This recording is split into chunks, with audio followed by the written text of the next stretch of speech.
Is November the 2nd, and I am interviewing Michael McAllister. Take 2. What what war did you serve in, and where was it? I served in the Iraqi war in Iraq. Okay.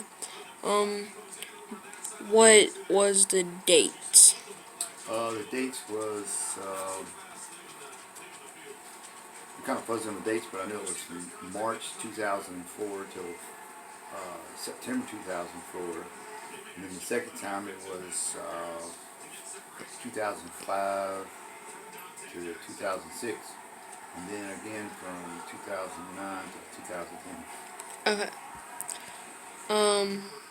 What did you do in the wars? The first time I was ammo section sergeant. We handled all the ammo for the brigade. When we didn't have ammo, we hauled mail, food, building supplies, things like that. Okay. So what position was you in the army? Like sergeant, Yeah, stuff like okay. that.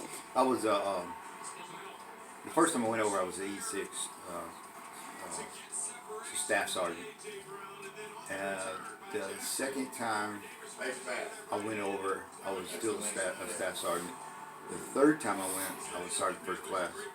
Uh, um, did you see any action? Like, was you involved in any?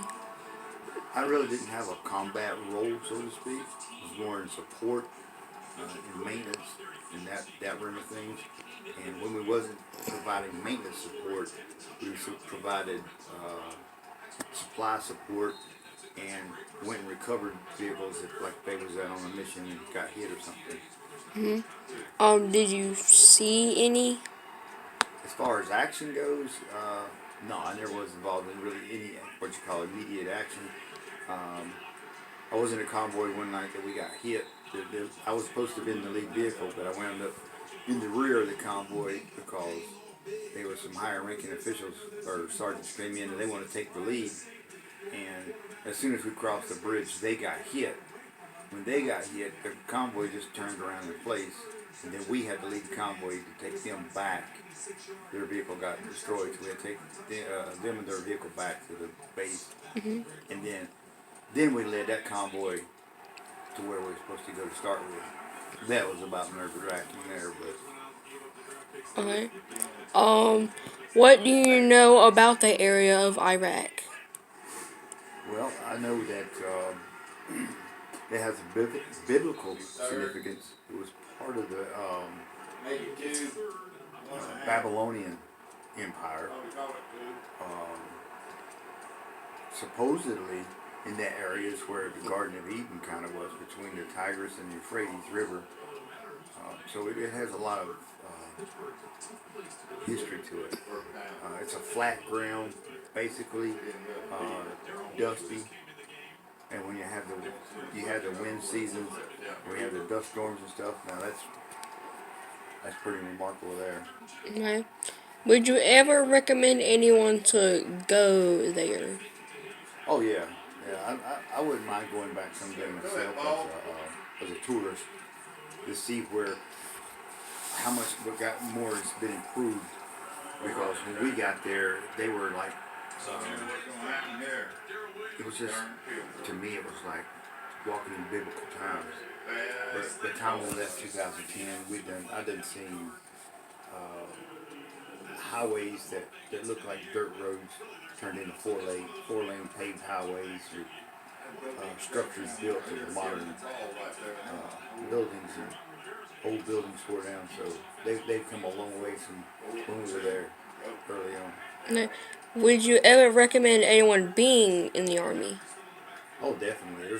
There's a lot of experience here, and there's a lot of knowledge to come out of just the mere the word I want to use, ethics, I guess you will, values, and you know, the moral ethics that goes along it. Troops learn a lot from each other because you're getting in with a bunch of people from different areas of the country. They're geologically different areas, You might have to take somebody from, say, upstate New York. They had that northern way of doing things, and then you take somebody from the south. They got their own way of doing things, and someone from out west, and you put all those people together, and you learn a lot from each other, and it builds camaraderie, which is you know you got to have a camaraderie to sustain because you're looking for each other. What kind of education did you have? Going into the military, all I had was high school education. And if I could go back and serve again, I would push myself to increase my education and my particular field of expertise there, plus try to get even more. Um, what would you have? Let me rephrase that. What What would you say to a person that is planning on going in the army? Like what kind of advice or stuff would you tell him to kind of help him? Go in with an open mind, but also go in wanting to learn, have a general idea of what you want to do. Say if you want to be a lawyer, you can go pretty much through the MPs and stuff. If you want to be a pilot, you know, or if you just want to be infantry, go getting all you can get out of it. And in the meantime, try to learn something else so that you're not fully focused on one thing because you might come to a point in your life that career that you wanted, you're no longer able to do it for physical reasons. Hmm. Like if you're a pilot, your eyesight gets bad, well, you can't fly no more, but you still can do something else. So open yourself up to other areas that you can go, like the police. You know, if you go into like an MPs kind of thing, just the military police, or like if you go into truck drivers or like I said, the MPs lead you off into being a lawyer or something like that. Hmm. Learn your laws, learn everything out of it that you can, and take away from it good morals, good values, and an ability to share your knowledge with somebody else. Because you can't take that knowledge with you. But if you can leave it to help somebody else make their life easier, that's the bottom line right there. What would you say to those people who are like helping out the veterans that ain't able to do much no more and don't really have a home? How do you feel about those people? Uh, when you talk about the homeless veterans, I'm thinking that's what you're referring to.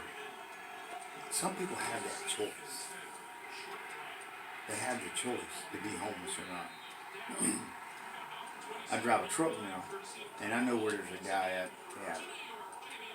When I first started noticing this guy, he only had with a piece of tarp and like a sleeping bag or something. Then he went to a tent. Now he's going from a tent to more pieces of tarp. Then he's found some tin. He actually has a place almost half the size of a double wide mobile home now, which is just nothing but tarps and pieces of tin. And he actually has it's like a little wind generator outside of his little hooch area, I call it. And then he has a smoke stack coming out of it, like off of a wood stove that from back in the old days.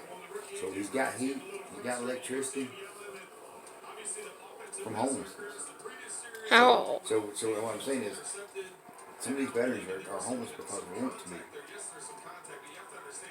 and it goes back to some of this PTSD stuff. When you lose that camaraderie with those people,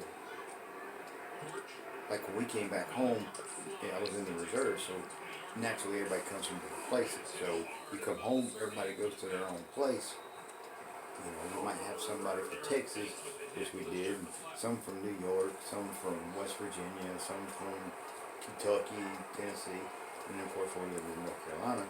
Well, when these people went back to their homes, you lost that camaraderie. It wasn't like every morning when you woke up and you could knock on the wall and the guy next door to you is there. Now you wake up, there's nobody there to talk to and buddy around with, and you're just there. And I think that's where a lot of these people they're searching for something and they can't find it. What would you say to those people who are talking bad about all the veterans and stuff like that? I would say to those people, they need to walk a day in our shoes. Try to get themselves on the level of understanding where we've been,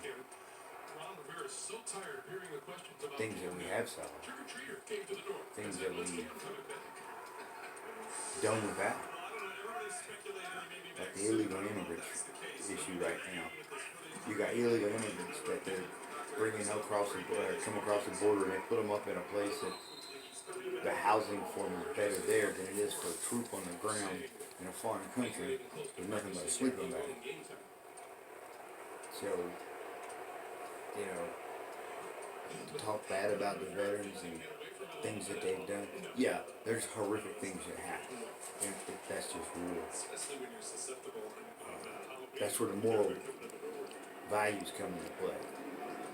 If you go and you do things morally right, you can come home with a clear conscience and not have a guilt complex about something that you've seen or you've done, unless you didn't do it or you said something about it. If you've done it and you didn't say nothing about something you've seen, then you're going to have a guilt. So, just morally, if you do everything right, you come home proud of what you've done. Okay. So what all um do you do now that's different than what you did before you was in the army?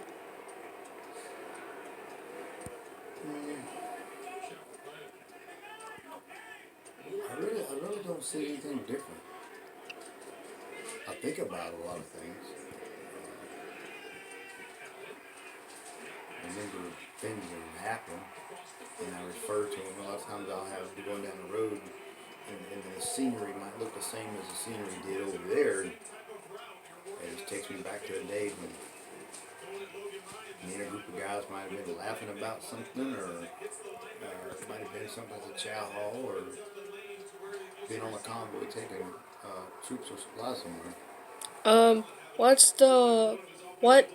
stuff do you remember that you heard somebody say in the army that you carry with you every day?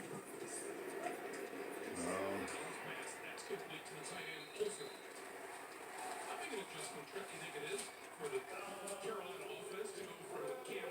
I really can't think of anything right offhand. Because you learn, after so many years, you learn things, you hear things,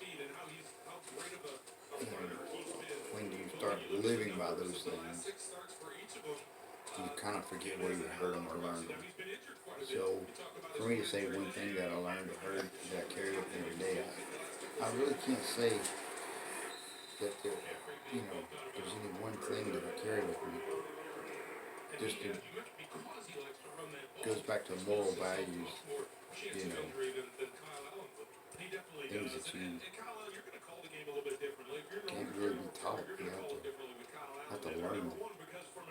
And they tell you, we have these values that want you to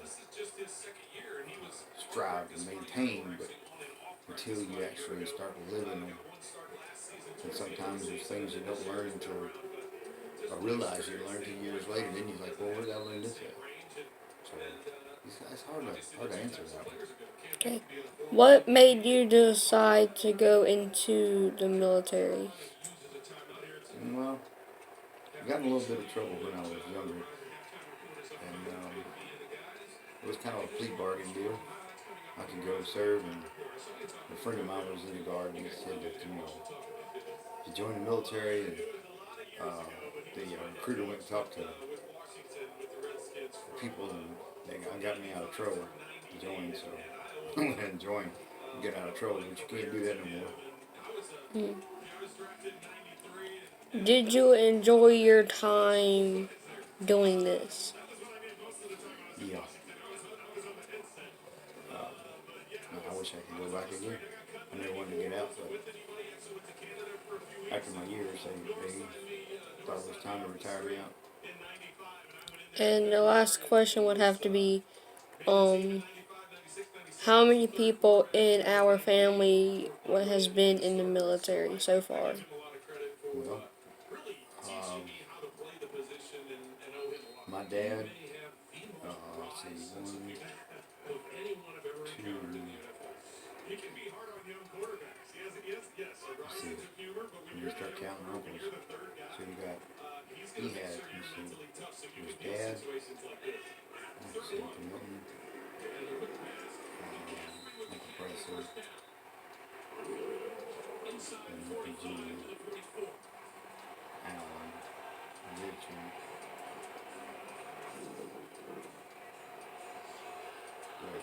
Bull,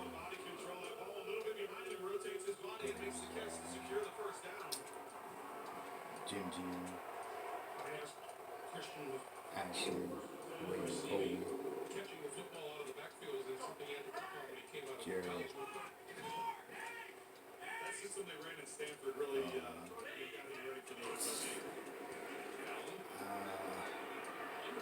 right off count, I think about 12.